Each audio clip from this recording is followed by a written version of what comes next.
Hello दोस्तों, नमस्कार। आप सभी का स्वागत है हमारे channel Hindi GS practice class by Hemlata में। तो आज हम लोग क्या पढ़ रहे हैं? हिंदी में पढ़ रहे हैं। तो हिंदी में आदिकाल को खत्म कर दिया था, भक्ति काल स्टार्ट किया है। कुछ समझाया भी था आप लोगों को, कुछ लिखवाया भी था भक्ति काल में। तो चलिए भक्ति काल को ही आगे कंटिन्यू करते हुए चलते हैं। तो देखिए, हिंदी हेडिंग डाल लीजिए क्या, भक्ति काल। अब भक्ति काल में एक एक पॉइंट को लिखाएंगे डॉक्टर हजारी प्रसाद द्विवेदी के द्वारा। उनका मत क्या था, उन्होंने क्या कहा था भक्ति काल को, क्या कहा था भक्ति काल को। हेडिंग डालिए क्या, राइटर कौन होंगे? डॉक्टर हजारी प्रसाद द्विवेदी, आचार्य हजारी प्रसाद द्विवेदी होंगे। आचार्य हजारी प्रसाद द्विवेदी का यह कथन बहुत ही महत्वपूर्ण है। यहाँ से प्रश्न बनता है कि किसने कहा है कि मैं जोर देकर कहना चाहता हूँ कि यदि भक्ति काल यदि इस्लाम भारत ना भी आया होता तो भक्ति काल का स्वरूप वैसा ही हो, 12 आना वैसा ही होता जैसा था। किसने कहा है? तो हजारी प्रसाद द्विवेदी ने कहा है। देखिए क्या कहा है, मैं जोर देकर कहना चाहता हूँ कि यदि इस्लाम भारत ना भी आया होता तो भी क्या भक्ति काल का स्वरूप 12 आना, पहले आना जो चलता था वही है, 12 आना वैसा ही होता जैसा 4 आना इस्लाम का प्रभाव था जैसा है। फिर इसमें क्या कहता है, 4 आना किसका था? तो 4 आना इस्लाम का प्रभाव था और 12 आना क्या था? भक्ति काल का प्रभाव था। 4 आना इस्लाम का प्रभाव और 12 आना क्या था? भक्ति काल का दक्षिण भारत में विद्यमान थी। 12 आना क्या थी? 12 आना दक्षिण भारत में विद्यमान थी। धीरे धीरे उत्तर की ओर आ रही है।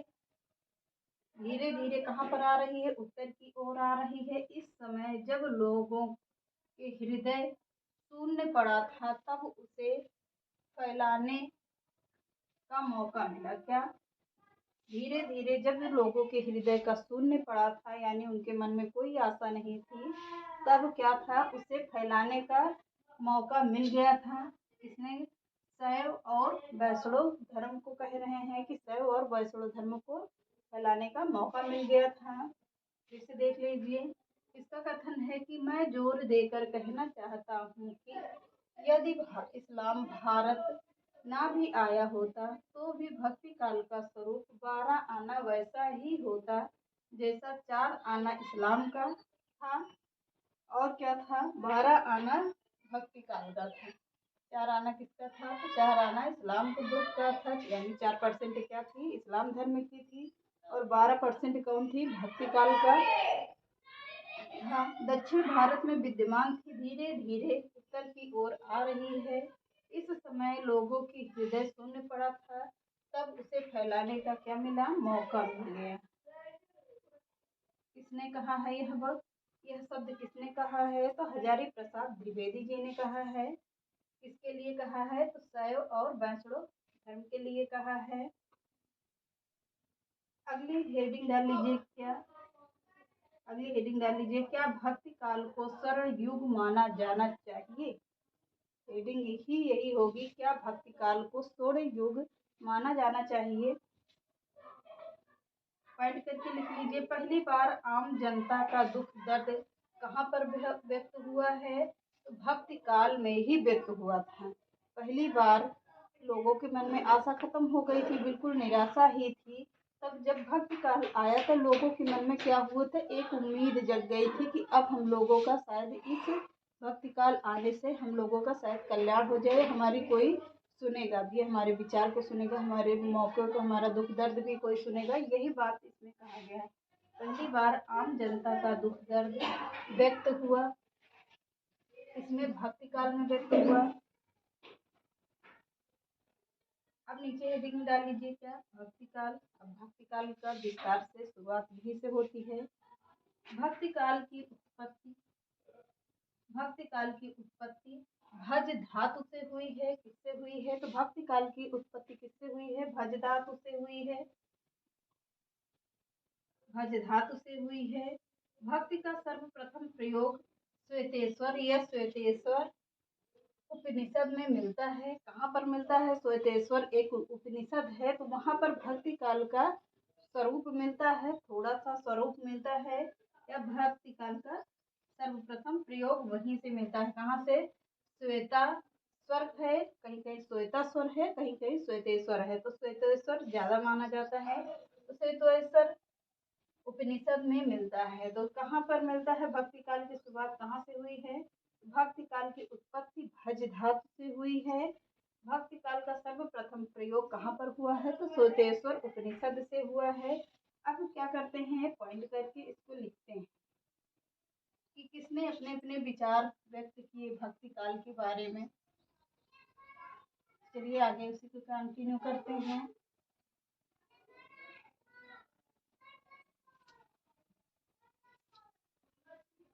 अब लिखिए कि पहला पॉइंट लिखिए, भक्ति काल को मोहम्मद बिन तुगलक के समय का प्रारंभ माना जाता है। भक्ति काल का समय मोहम्मद बिन तुगलक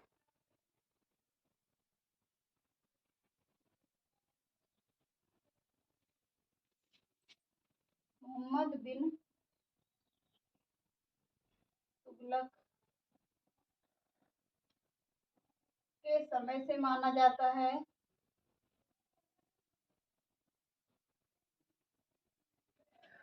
तुगलक के समय से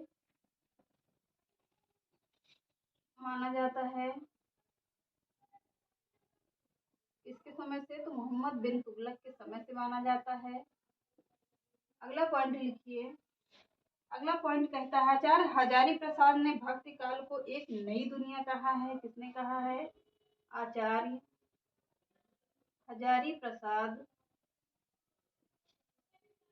प्रसाद ने भक्ति काल को एक नई दुनिया कहा है।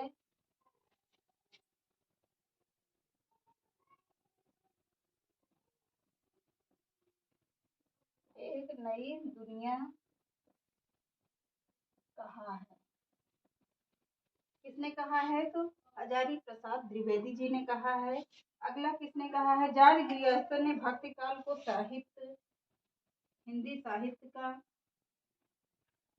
जॉर्ज ग्रियर्सन ने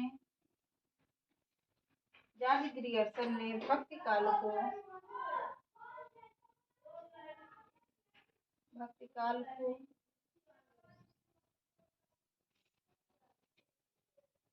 हिंदी साहित्य का स्वर्ण युग कहा है। हिंदी साहित्य का स्वर्ण युग कहा है। अगला पॉइंट लिखिए। आचार्य हजारी प्रसाद द्विवेदी ने भक्ति काल को फिर क्या कहा है? आचार्य हजारी प्रसाद ने भक्ति काल को लोक जागरण की संज्ञा दी है। भक्ति काल को लोक जागरण की संज्ञा दी है।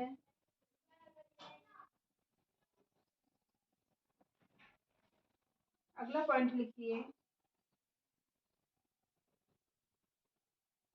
डॉक्टर रामविलास शर्मा ने भक्ति काल को लोक जागरण काल कहा है। डॉक्टर रामविलास शर्मा ने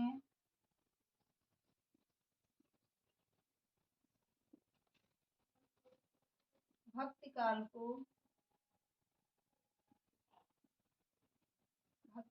को लोक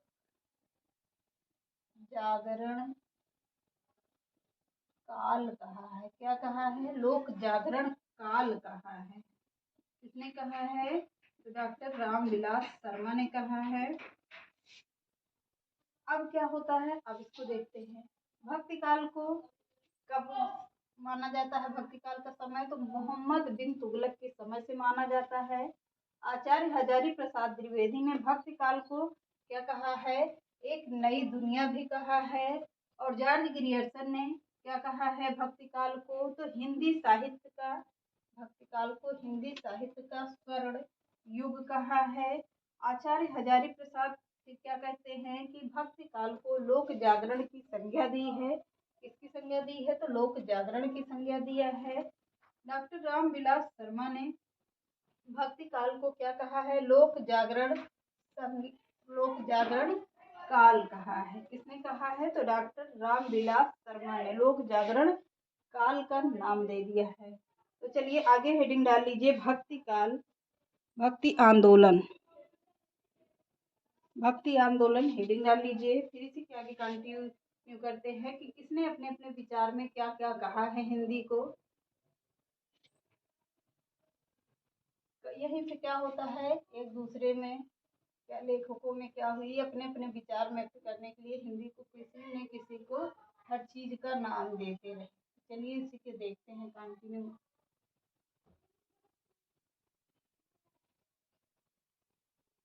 हेडिंग डाल लीजिए, भक्ति आंदोलन।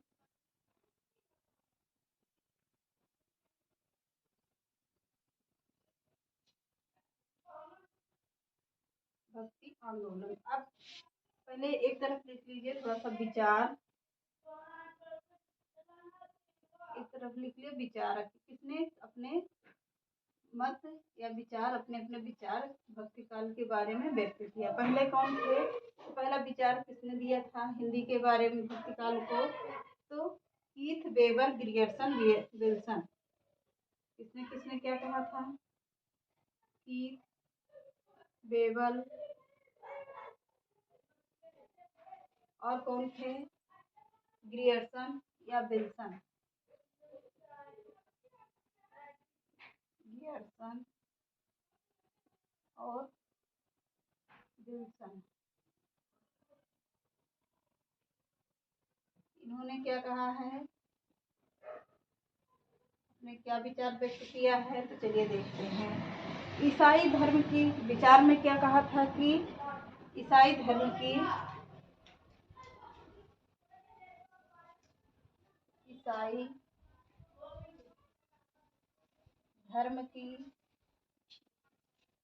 क्या है? ईसाई धर्म की देन कहा है, ईसाई धर्म की देन है, देन। अब आगे क्या कहते हैं? ईसा की प्रथम द्वितीय शताब्दी में, ईसा की प्रथम द्वितीय शताब्दी में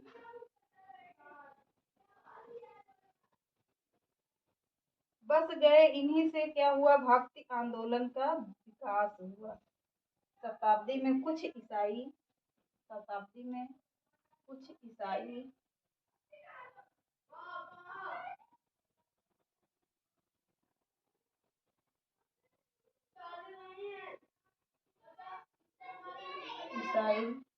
भारत आकर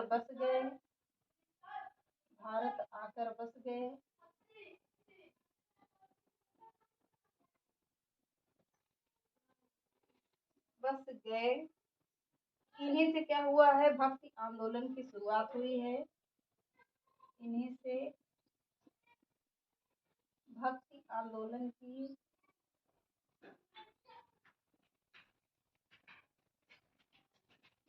क्या होती है? शुरुआत होती है।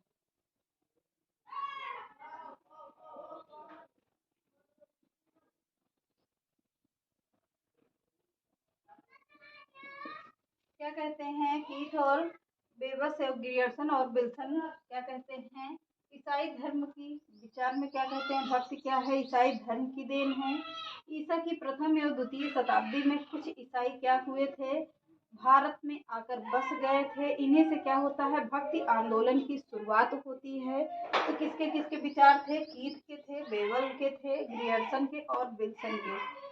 ये 4 लोगों ने अपना अपना मत इसमें व्यक्त किया है। इसका कथन है नीचे। पहला ग्रियर्सन का माना जाता है, मुख्य कौन थे, तो ग्रियर्सन को माना जाता है।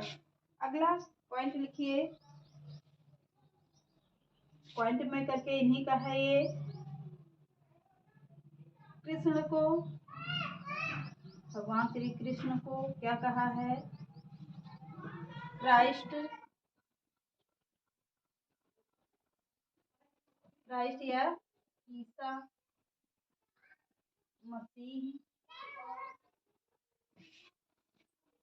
मसीह का क्या था, ईसा मसीह का अवतार माना है, अवतार माना है। अगला पॉइंट लिखिए, जैसे अंधेरे में एकाएक प्रकाश की किरण चमक उठी है। जैसे अंधेरे में एकाएक प्रकाश की किरण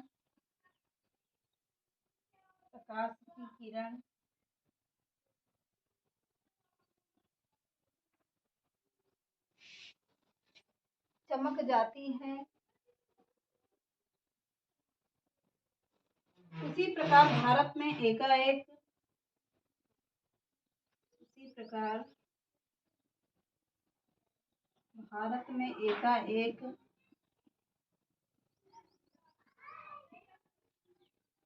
भक्ति काल का विकास हुआ। भक्ति काल का विकास हुआ। इसका विकास हुआ, भक्ति काल का विकास हुआ। किसके मत थे, तो यह ग्रियर्सन ने कहा है। जॉर्ज ग्रियर्सन की भाषा है। कृष्ण को क्या कहा है, तो क्राइस्ट या ईसा मसीह का अवतार माना है। जैसे अगले पॉइंट में लिखिए, जैसे अंधेरे में एकाएक प्रकाश की किरण चमक जाती है, उसी प्रकार भारत में एकाएक क्या होता है, भक्ति काल का विकास होता है। किसके मत थे, तो यह जॉर्ज ग्रियर्सन के मत थे। अब फिर एक उधर लोगों ने, किसी ने और भी विचार दिया होगा, तो चलिए उसको आगे देखते हैं। चलिए इसको आज यहीं पे खत्म करते हैं, वो लंबा पोर्शन है, तो किसके किसके विचार है, तो चलिए उसको कल देखते हैं, कल पढ़ाएंगे। चैनल पसंद आए तो लाइक करिए, सब्सक्राइब करिए, ज़्यादा से ज़्यादा लोगों को शेयर करिए। नमस्कार।